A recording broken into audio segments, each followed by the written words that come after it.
how to create a mindset that attracts more money. Do you ever wonder why some people seem to have that Midas touch? Everything they touch turns to gold, while other people may struggle no matter what, and no matter what they do. In my experience, there is a difference between these two, and it really starts with mindset. Thinking differently can literally cause you to subconsciously sabotage yourself or help you be more successful and attract money and opportunities into your life. One of the first things that I want to talk about is being a victim. Lots of people say, if only I had money, I would be a great real estate investor. If only I had a family that had money. If only I had a dad that helped me out. If only I had this, that, or the other. The fact of the matter is, that is not what's holding you back. What's holding you back is your attitude around it. You see, the fact of the matter is most people have this backwards. They say, hey, if I had money, then I would be able to do real estate deals and then I would be fulfilled or I would be happy. Or for instance, if I had a friend, then I'd be able to do fun things and then I would be happy. If I had $1 million, then I give to the poor and then I would be generous, right? So that's the mindset of a lot of people that are struggling, but that is completely backwards. Instead of saying, if I had this, then I would be this, it's actually the opposite. It's be, do, have. See, it starts with you being the type of person. So if you want to be charitable, start being charitable now with what you have. You don't have to have $1 million to be charitable. You can go donate some time, help somebody across the street, open a door for somebody. Be that person that you want to be. It's not about having to be, it's about being to have. So if you're going to be that person, then you'll do the things those people do, and then you will have the outcome. It's just the complete opposite. This is a big deal. Be, do, have.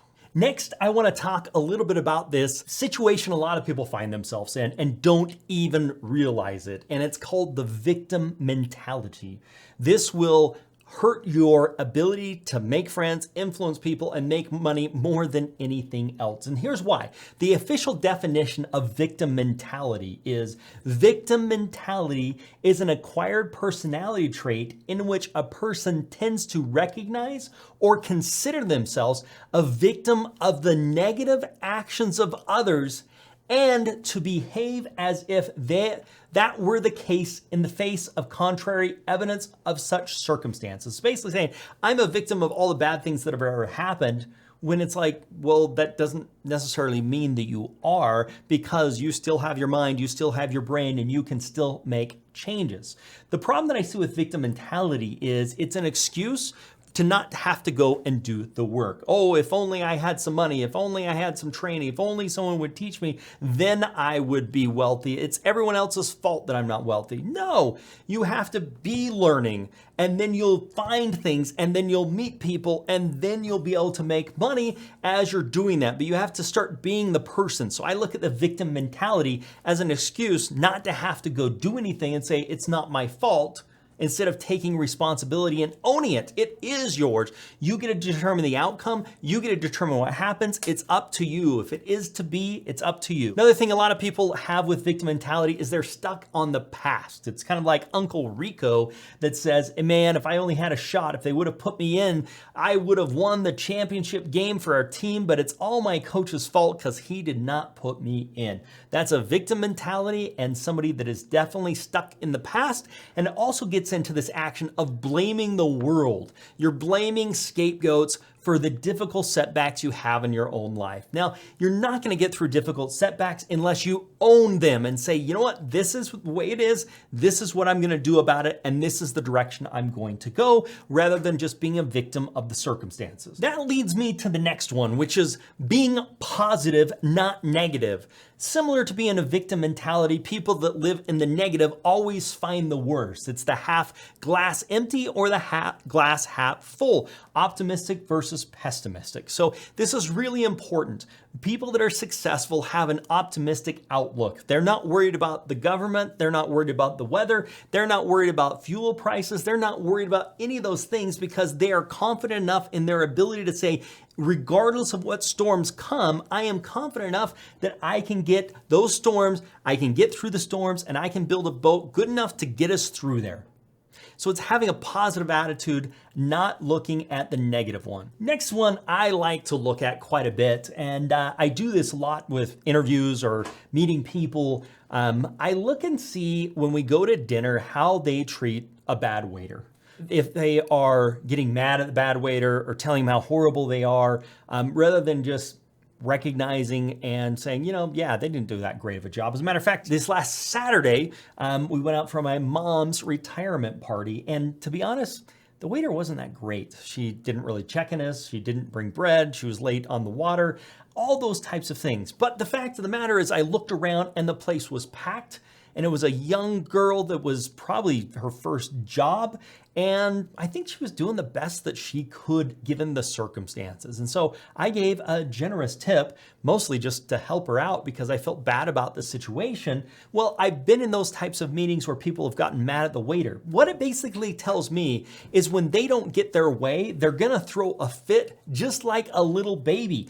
And I don't like that. I don't like fits. I don't like people screaming and yelling, and I don't like them blaming their circumstances on someone else. Well, yeah, did the waiter do a great job? No, but does that matter? No, I can still have a great time even if the waiter doesn't do a great job. Now, the reverse of that and the victim mentality basically is dinner was horrible, and the reason it was horrible is because the waiter was horrible, and it's not my fault, it's the waiter's fault, and that's why we didn't have a good dinner. Well, the reverse was true for me. I had a wonderful dinner, even though my glass of water ran dry multiple times, even though she never brought the bread that I really wanted. But you know what?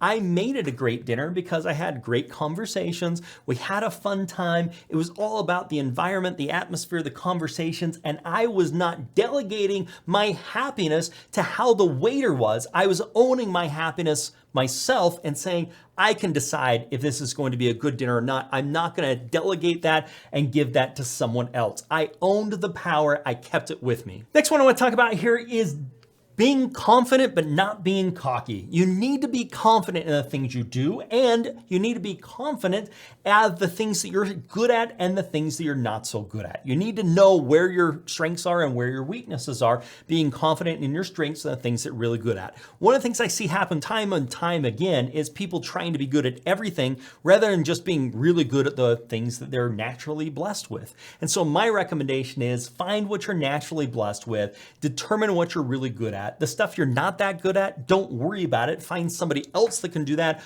has a natural talent for doing those things, and do the things that you are good at. Next one I want to talk about here is think win, win, win, okay? I find that successful people are not just looking for their win, but they're looking for everyone to win in the situation. Now, you have win-lose type people that are like, the only way I win is if you lose. That is a bad mindset if you're trying to acquire wealth or grow or be a good person from my perspective. The fact of the matter is I want to be in a situation where everyone wins. I want to win. I want my investors to win. I want to have my customers win. I want to have the marketplace win. I want to have a win all around. And if it's not a win-win-win-win, then it's not something I really want to be involved with. I want to be in a situation where everyone has the opportunity to win. Whether they do or not is really their choice and what they do with the circumstances they're dealt and the attitudes that they have. Next thing I want to talk about is being a go-getter. Like being a hustler, making things happen. That is one of the big things that makes a difference between people that have the money and people that don't have the money is they are willing to go get it. They're willing to take risks and go on, which leads me to my next point of risk taking. You've got to be willing to take moderate risks. That's part of the mindset. What the mindset of somebody that is wealthy is saying, the bigger risk is doing nothing than taking a risk on an investment. Now, I'm not saying you should go to the slot machines and put your money in. I frankly think that's stupid. But what you should be doing is deciding on reasonable risks that are necessary,